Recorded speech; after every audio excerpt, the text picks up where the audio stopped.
بسم اللہ الرحمن الرحیم۔ السلام علیکم عزیز طلبہ و طالبات، میں ہوں آپ کی معلمہ شبانہ ظفر۔ میں divisional public school and college Sahiwal کے شعبہ اردو سے وابستہ ہوں۔ آج ہم جو سبق پڑھنے جا رہے ہیں وہ نظم نعت پر مشتمل ہے۔ نعت اس نظم کو کہتے ہیں جس میں حضرت محمد صلی اللہ علیہ وآلہ وسلم کی تعریف بیان کی جائے۔ اس نعت کے شاعر ہیں ماہر القادری۔ ماہر القادری 1906 میں پیدا ہوئے اور 1978 میں اس دار فانی سے کوچ کر گئے۔ ماہر القادری 30 جولائی 1906 کو ہندوستان میں پیدا ہوئے۔ ان کا اصل نام منظور حسین اور ماہر تخلص کرتے تھے۔ سلسلہ قادریہ سے نسبت تھی۔ ساری زندگی انتہائی خوبصورت انداز میں حضور نبی اکرم صلی اللہ علیہ وآلہ وسلم کی نعت لکھی۔ نعت لکھنے میں ایک منفرد مقام رکھتے تھے۔ بے شمار نعتیہ مجموعے شائع ہوئے۔ ذکر جمیل، محسوسات ماہر اور نغمات ماہر قابل قدر تصانیف ہیں۔ قائد اعظم محمد علی جناح سے بھی ان کا تعارف کروایا گیا۔ 1978 میں مکہ مکرمہ میں ایک مشاعرے کے دوران وفات پائی اور جنت المعلیٰ میں دفن کر دیا گیا۔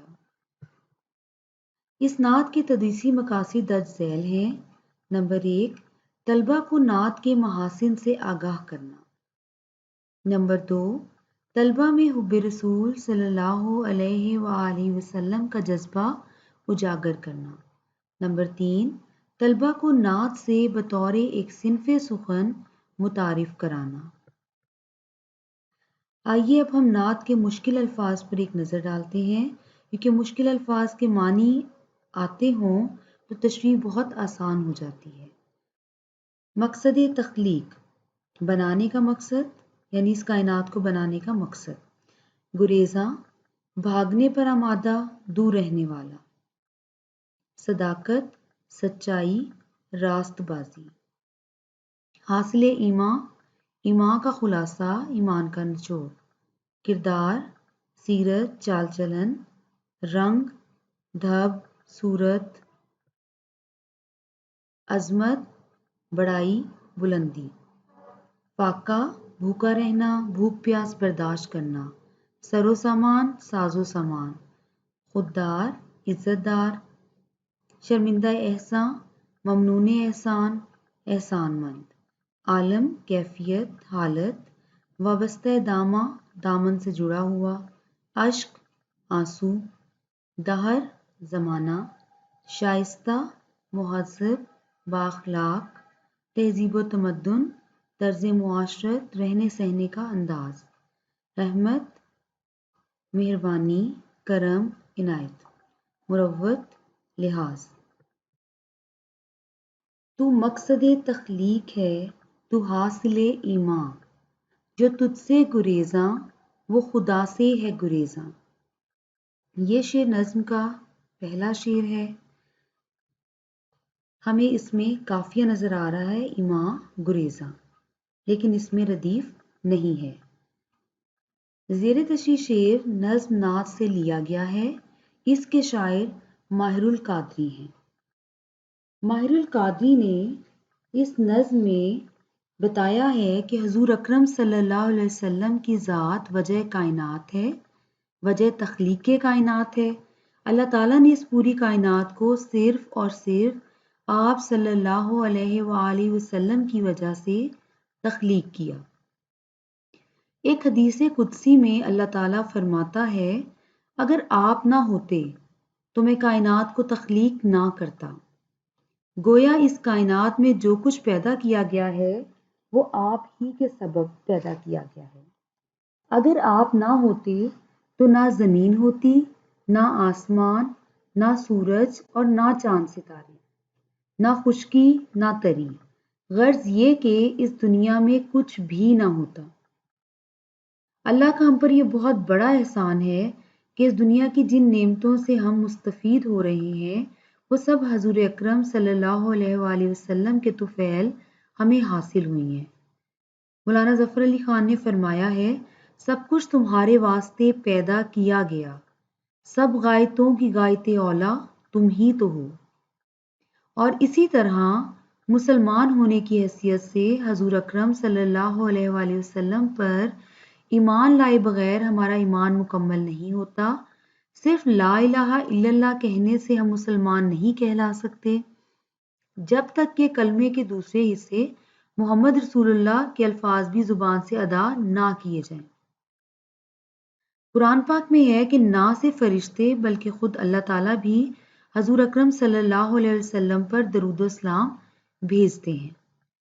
شاعر کا کہنا ہے کہ جب اللہ تعالیٰ نے یہ کائنات آپ صلی اللہ علیہ وسلم کے لیے تخلیق کی ہے اور ہمارے ایمان کا حاصل بھی آپ ہی ہیں، تو پھر جو بدقسمت آپ کی ذات سے دور بھاگتا ہے، آپ کی تعلیمات سے روگردانی کرتا ہے، تو وہ دراصل اللہ تعالیٰ سے دور بھاگتا ہے اور اس کی ذات سے روگردانی کا مرتکب ہوتا ہے۔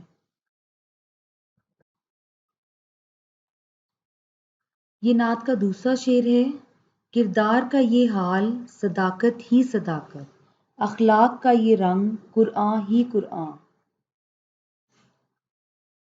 اس شعر میں ماہر القادری کہتے ہیں کہ حضور اکرم صلی اللہ علیہ وسلم کے اخلاق و کردار کی گواہی نہ صرف مسلمان بلکہ کفار بھی دینے پر مجبور ہو جاتے تھے۔ حضرت عائشہ صدیقہ رضی اللہ تعالیٰ عنہ سے ایک دفعہ کسی نے آپ صلی اللہ علیہ وآلہ وسلم کے اخلاق کے بارے میں دریافت کیا تو انہوں نے جواب دیا، کیا تم نے قرآن نہیں پڑھا؟ جو کچھ قرآن میں ہے وہی آپ کے اخلاق تھے۔ اس طرح آپ صلی اللہ علیہ وسلم کے اخلاق کے بارے میں اللہ تعالیٰ نے قرآن پاک میں فرمایا ہے کہ آپ حسن اخلاق کے بہت بڑے مرتبے پر ہیں۔ نہ صرف مسلمان بلکہ غیر مسلم بھی آپ کے حسن اخلاق کا اعتراف کرتے ہیں۔ آپ ہر چھوٹے بڑے سے محبت سے پیش آتے تھے، غریبوں اور مسکینوں کے ساتھ اچھا سلوک کرتے تھے، مظلوموں کی فریاد سنتے تھے اور سخی اس قدر تھے کہ کسی سوالی کو کبھی خالی ہاتھ نہیں لوٹایا۔ آپ کے کردار میں سچائی اور راست بازی کا پہلو بھی ایک نمایاں مقام رکھتا ہے۔ آپ صلی اللہ علیہ وسلم نے ایک ایسے معاشرے میں آنکھ کھولی اور پلے بڑھے جہاں جھوٹ، چوری، بددیانتی، شراب اور جوا جیسی دنیا جہان کی برائیاں ایک معمول کی حیثیت رکھتی تھیں۔ لیکن ان برائیوں میں سے کسی کا ذرہ بھی آپ کے دامن کو آلودہ نہ کر سکا۔ آپ کی سچائی اور دیانت کا یہ عالم تھا کہ اسلام سے قبل بھی لوگ آپ کے پاس اپنی امانتیں رکھواتے تھے اور آپ کو صادق اور امین کہتے تھے۔ آپ نے برائیوں میں دھسے ہوئے معاشرے کو ایک قلیل عرصے میں بدل کے رکھ دیا۔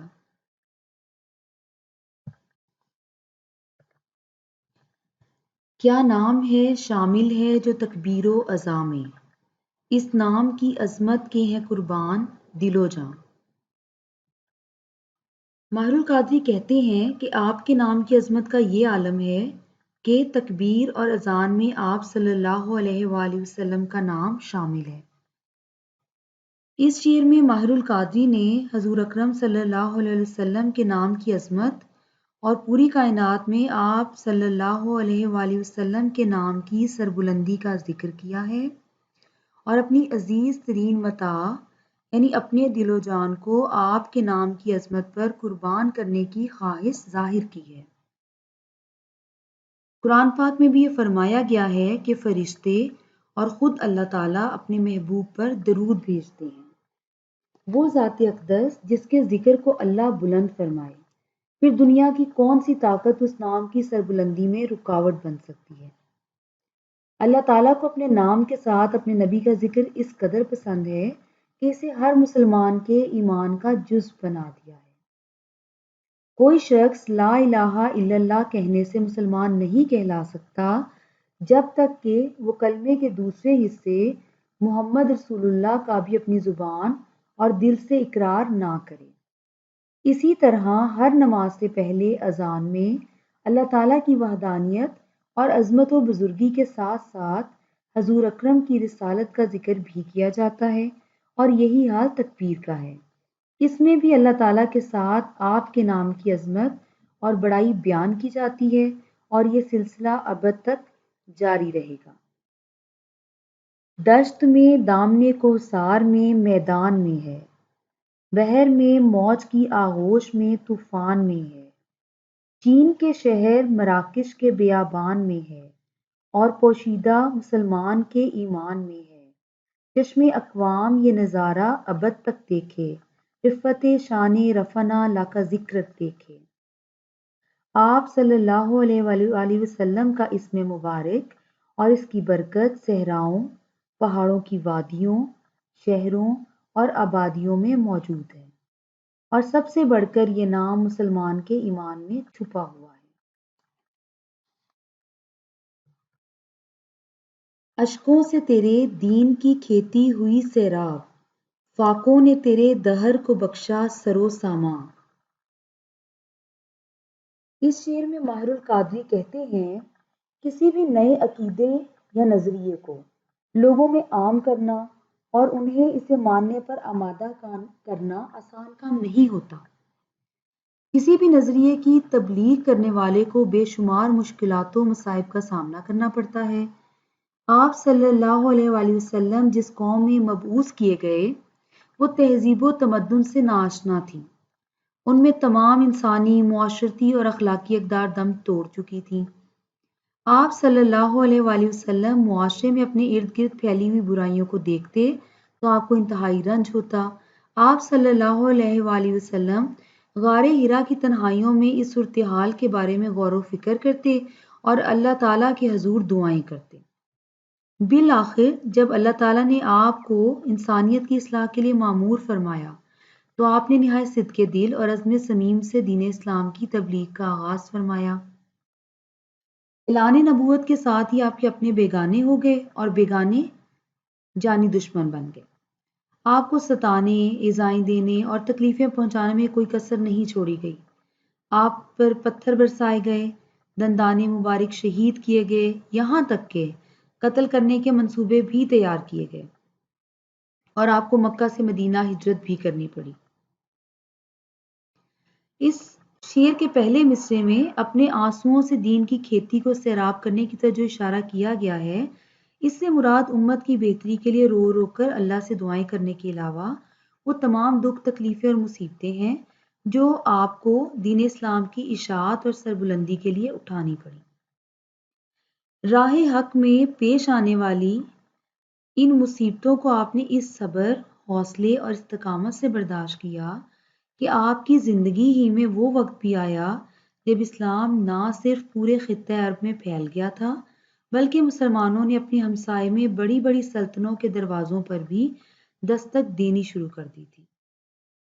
اور اسی طرح شعر کے دوسرے مصرعے میں فاقوں سے زمانے کو ساز و سماع یا سر و سماع بخشنے سے مراد یہ ہے کہ ابتدا میں مسلمان بے سر و سامان تھے، ان کے پاس سامان نہیں تھا۔ جنگ بدر میں دشمن سے لڑنے کے لیے پورے ہتھیار نہیں تھے۔ جنگ خندق میں نہ صرف صحابہ بلکہ حضور صلی اللہ علیہ وآلہ وسلم نے بھی پیٹ پر پتھر باندھ رکھے تھے۔ اور لیکن ایک وقت ایسا آیا کہ بے سر و سامانی کے عالم میں لڑنے والے ان مسلمانوں کے قدموں میں ایران اور روم کی سلطنتوں کے خزانوں کے ڈھیر لگے ہوئے تھے اور مدینے میں کوئی زکوٰۃ لینے والا نہیں ملتا تھا۔ آپ صلی اللہ علیہ وسلم نے فرمایا، فقر میرا فخر ہے۔ اے میرے شاہ شرق و غرب، نانے جوی غذا تیری، اے میرے بوریا نشین، سارا جہاں گدا تیرا۔ انسان کو شائستہ و خوددار بنایا، تہذیب و تمدن تیرے شرمندہ احسان۔ ماہر القادری کہتے ہیں کہ اسلام سے قبل عربوں کا معاشرتی نظام تباہی و بربادی کے دہانے پر پہنچ چکا تھا۔ باقاعدہ سیاسی نظام نہ ہونے کے سبب مختلف قبائل آپس میں برسر پیکار رہتے تھے۔ چھوٹی چھوٹی باتوں پر ہونے والی لڑائیاں نسلوں چلتی، شراب اور جوا عام تھا، انسانی جانوں کا احترام بالکل ختم ہو چکا تھا، خاندانی زندگی گراوٹ کا شکار تھی۔ غرض یہ کہ پورا عرب معاشرہ جہالت کی تاریکی میں ڈوبا ہوا تھا۔ وہاں نہ تہذیب تھی، نہ شرافت، اور نہ کسی کی جان محفوظ تھی، نہ عزت و آبرو۔ حضور اکرم صلی اللہ علیہ وآلہ وسلم نے عربوں میں نہ صرف مذہبی اور سیاسی بلکہ معاشرتی انقلاب بھی برپا کیا۔ انسانی تاریخ کے اس تاریک ترین بگڑے ہوئے دور اور معاشرے کو آپ نے اسلام کی انقلابی تعلیمات سے نہ صرف متاثر کیا بلکہ مختصر عرصے میں عربوں کی تہذیب و تمدن کو دنیا کی تمام اقوام کے لیے روشن مثال بنا دیا۔ آپ نے قبیلوں میں بٹے اور بکھرے ہوئے لوگوں کو ایک قوم بنا دیا۔ عورت کی مظلومیت کا خاتمہ اس طرح کیا کہ ماں کے قدموں میں جنت، بیوی کو گھر کی مالکہ اور بیٹی کو جنت دلوانے کا ذریعہ قرار دیا۔ لوگوں کی جانیں، مال اور عزتیں ایک دوسرے پر حرام قرار دی گئیں۔ جذبہ اخوت و محبت کو عام کر دیا گیا اور شراب اور جوئے جیسی برائیوں کو منع کر دیا گیا اور انہیں حرام کر کے معاشرے کو ان سے پاک کر دیا گیا۔ اور شراب اور جوئے جیسی برائیوں کو حرام قرار دے کر معاشرے کو ان لعنتوں سے پاک کر دیا گیا۔ حیات انسانی کا کوئی ایسا پہلو نہیں جس کی آپ نے تعلیم و تربیت نہ فرمائی ہو۔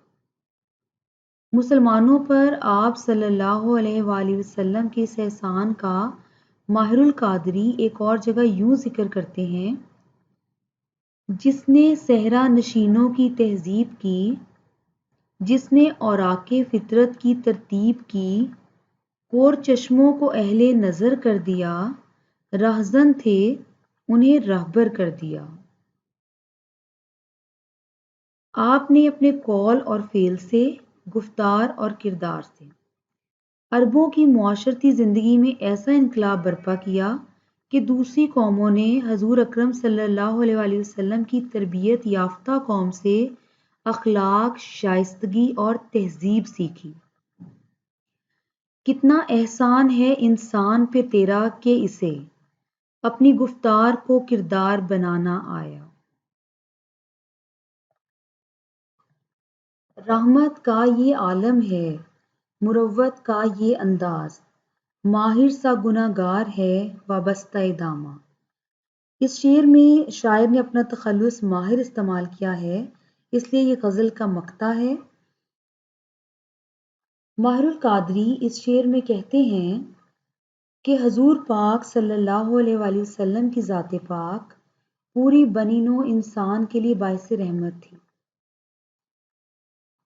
اللہ تعالیٰ نے قرآن پاک میں فرمایا ہے: ہم نے آپ کو تمام جہانوں کے لیے رحمت بنا کر بھیجا ہے۔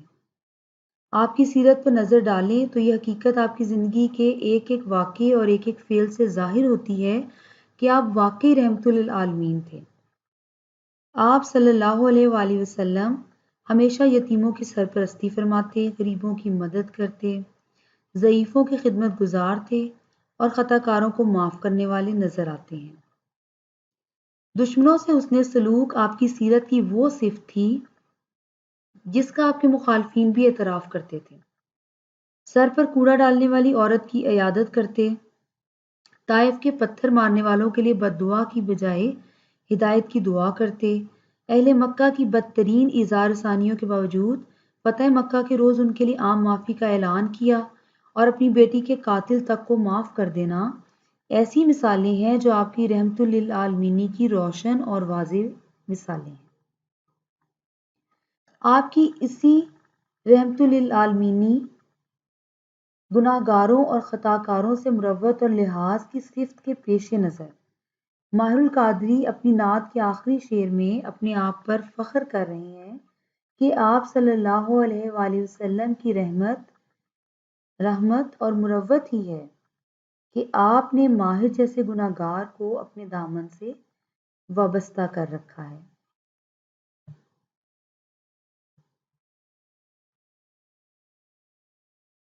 بورڈ کے پیپر میں ایک سوال نظم کے خلاصے کا بھی آتا ہے۔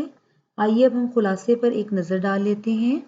حضور اکرم صلی اللہ علیہ وآلہ وسلم کی ذات وجہ تخلیق کائنات ہے۔ آپ صلی اللہ علیہ وآلہ وسلم کے حسن اخلاق و کردار کی گواہی قرآن نے دی ہے۔ آپ کی عظمت کا یہ عالم ہے کہ آپ کا نام تکبیر اور اذان میں رہتی دنیا تک رہے گا۔ آپ نے اسلام کی بلندی کے لیے بے حد تکلیفیں اٹھائیں۔ آپ کے طرز عمل سے زمانے کو آسودگی اور رہنمائی ملی۔ آپ صلی اللہ علیہ وآلہ وسلم کی تعلیمات نے انسانوں کو شائستہ و خوددار بنایا اور انہیں تہذیب و تمدن سے روشناس کرایا۔ آپ صلی اللہ علیہ وآلہ وسلم کی رحمت اور مروت کے باعث ماہر جیسا گنہگار آپ کے دامن سے وابستہ ہے۔ نعت کے متن کو پیش نظر رکھتے ہوئے مندرجہ ذیل سوالات کے دیے ہوئے جوابات میں سے درست جواب کے شروع میں درست کا نشان لگائیں۔ جس نظم میں حضور اکرم صلی اللہ علیہ وآلہ وسلم کی تعریف کی جائے اسے کیا کہتے ہیں؟ بے نعت۔ اس نعت کے شاعر کا نام کیا ہے؟ جیم ماہر القادری درست جواب ہے۔ اس نعت میں ردیف کیا ہے؟ دال ردیف موجود نہیں ہے۔ مندرجہ ذیل میں سے کون سا لفظ نعت کا قافیہ ہے؟ الف گریزہ۔